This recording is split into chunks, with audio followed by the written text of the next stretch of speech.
Hello student. आज हम लोग बिहार बोर्ड के क्लास 8 का 5th चैप्टर 1, 2, 3 पढ़ेंगे। सबसे पहले हम वार्मर पढ़ते हैं।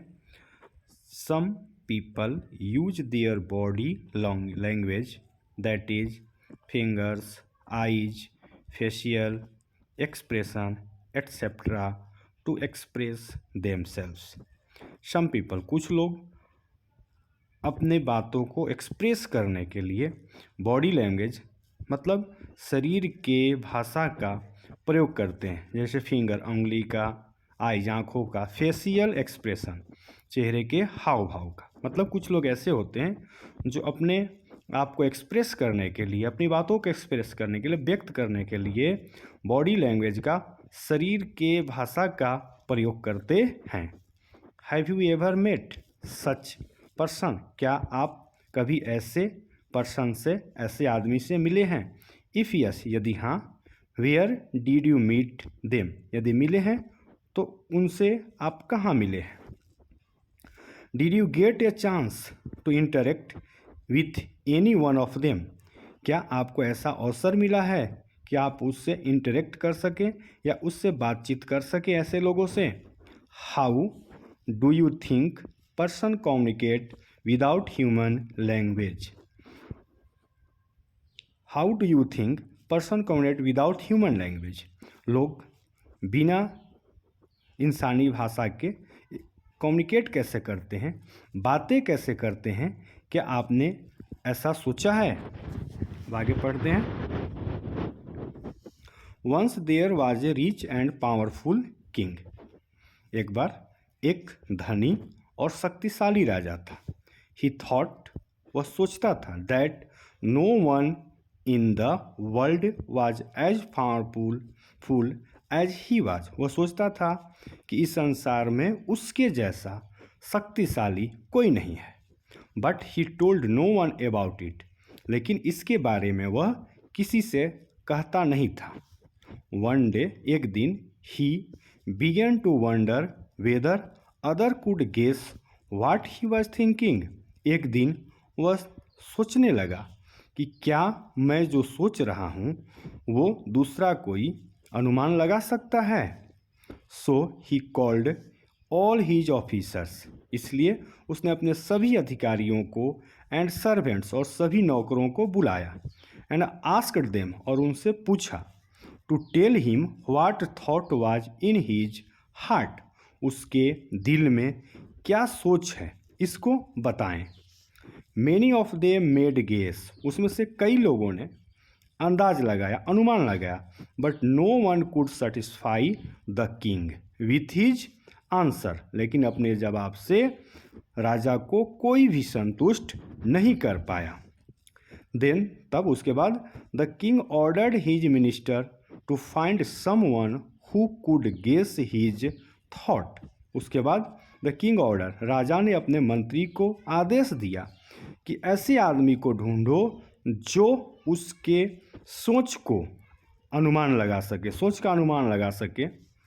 ही gave the minister exactly a month's time to find that person. और उस आदमी को खोज करने के लिए राजा ने मिनिस्टर को एग्जैक्ट 1 महीने का समय दिया। The minister searched everywhere but he could not find anyone who could guess the thought in the king's mind. The minister, मंत्री ने सभी जगह खोजा, बट लेकिन उसने ऐसे आदमी को नहीं खोज पाया या नहीं ढूंढ पाया जो राजा के थॉट को, राजा के सोच को बता सके या उसका अनुमान लगा सके। As the month was coming to a close. और जैसे ही वह महीना समाप्त होने वाला था, the ministers became quite desperate. मंत्री बिल्कुल ही परेशान हो गया, बेचैन हो गया।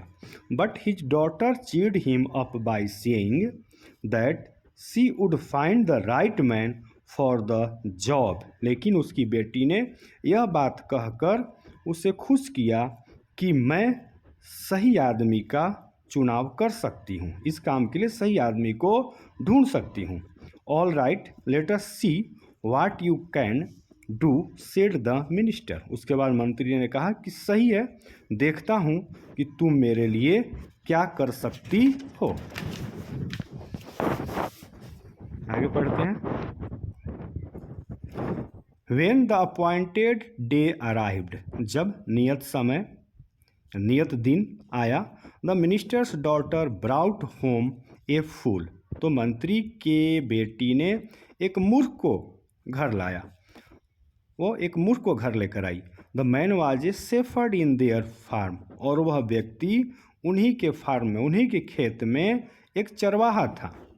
The young women asked her father to take the shepherd to the king, उस लड़की ने, मंत्री की बेटी ने कहा कि इस चरवाहे को राजा के पास ले जाइए। The minister was shocked at his daughter's choice, अपनी बेटी के पसंद पर राजा शॉक्ड हो गया, बहुत ही आश्चर्यचकित हो गया। But since he trusted his daughter, चूँकि वह अपने बेटी में विश्वास करता था, he took the shepherd to the king's court, वह उस चरवाहे को राजा के दरबार में ले गया। The court had already assembled, दरबार पहले ही इकट्ठा हो चुका था या दरबार पहले ही लग चुका था। The minister presented the shepherd to the king, मंत्री ने उस शेफर्ड को, उस चरवाहे को राजा के सामने पेश किया। When the shepherd lifted his eyes to look at the king, जैसे ही चरवाहे ने राजा को देखने के लिए अपनी आंखें उठाई, the king held up one finger, तो राजा ने एक अंगुली ऊपर उठाया। एट दिस, इस पर the shepherd held two fingers, तो उस चरवाहे ने दो अंगुली ऊपर उठाया। Then the king held up three finger, उसके बाद राजा ने तीन उंगली ऊपर उठाया। But at this the fool shook his head violently and tried to run away, इस पर जो मूर्ख था तेजी से, जोर से अपना सिर हिलाने लगा और भागने की कोशिश करने लगा। The minister could not understand what happened, मंत्री यह नहीं समझ पाया कि क्या हुआ। He begged the king to explain things to him, उसने राजा से आग्रह किया कि जो भी घटना घटित हुई उसको आप एक्सप्लेन कीजिए, उसको वर्णन कीजिए या उसको बताइए। When I held up one finger, said the king, राजा ने कहा जब मैंने एक उंगली उठाई, I asked the man whether I alone was king, तो मैंने उससे पूछा था क्या मैं अकेले ही राजा हूँ। By holding up two fingers, he reminded me that there is also God, लेकिन उसने दो उंगली उठाकर मुझे ये याद दिलाया, he reminded me, मुझे वही याद दिलाया that there is also God, कि ईश्वर भी हैं। Who is at least as powerful as I am, मैं जितना शक्तिशाली हूँ उतना शक्तिशाली वो भी हैं। Then I asked him whether there was a third, उसके बाद मैंने पूछा क्या तीसरा भी कोई है। And he strongly denied the existence of a third, और उसने बहुत ही मजबूती से तीसरे के अस्तित्व को इनकार कर दिया, तीसरा कोई नहीं है, मतलब तीसरा कोई नहीं है।